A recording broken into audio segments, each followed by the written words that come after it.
Winnipeg. Despite losing his wrong leg to an amputation at Grace Hospital, his spirit remains high, along with his humor. I gotta get upper body strength if I'm gonna be in a wheelchair. I'm hoping for a hovercraft at least. Gee whiz, somebody invent that, please, I'll be the first one to try it out. On October 23rd, the 48-year-old who has diabetes went to Seven Oaks because he was in pain and his right foot was bleeding. Medical staff determined an amputation was needed due to a previous bone infection he was living with. With the worry that the infection could get worse and enter his bloodstream, the amputation was done on October 31st by a surgeon and medical staff at Winnipeg's Grace Hospital. I was under the impression that they were going to take the leg that had the infection. However, when Kennedy woke up, he realized the wrong leg was amputated. He says it felt like a bad dream. But then he recalled to his teachings he received from his grandparents. Having that forgiveness within ourselves, and to forgive yourself. And we can't judge and blame others, for whatever happens in our lives.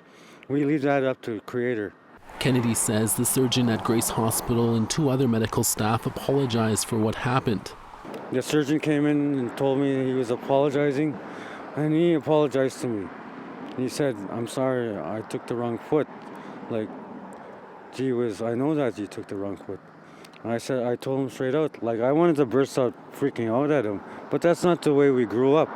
We grew up with understanding, forgiveness. A critical incident review of what went wrong is now underway by the Winnipeg Regional Health Authority. They say they can't comment due to patient confidentiality. Manitoba's health minister declined an interview request with APTN News, but said in a statement, a review is investigating whether racial bias played a role.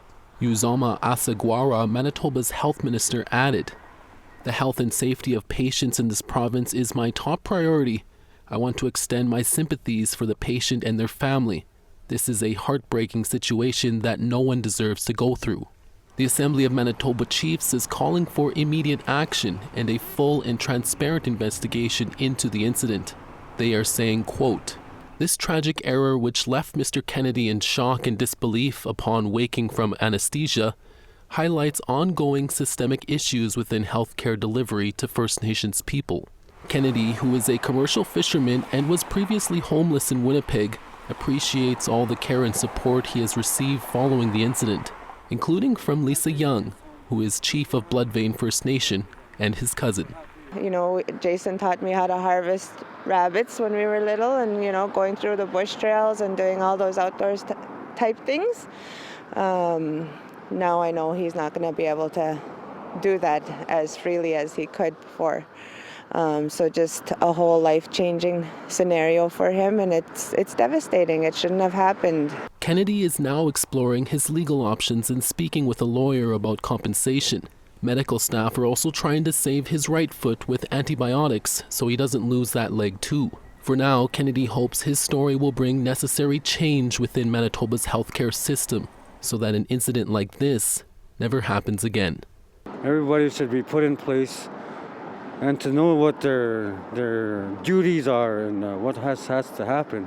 For APTN National News, I'm Chris in Winnipeg.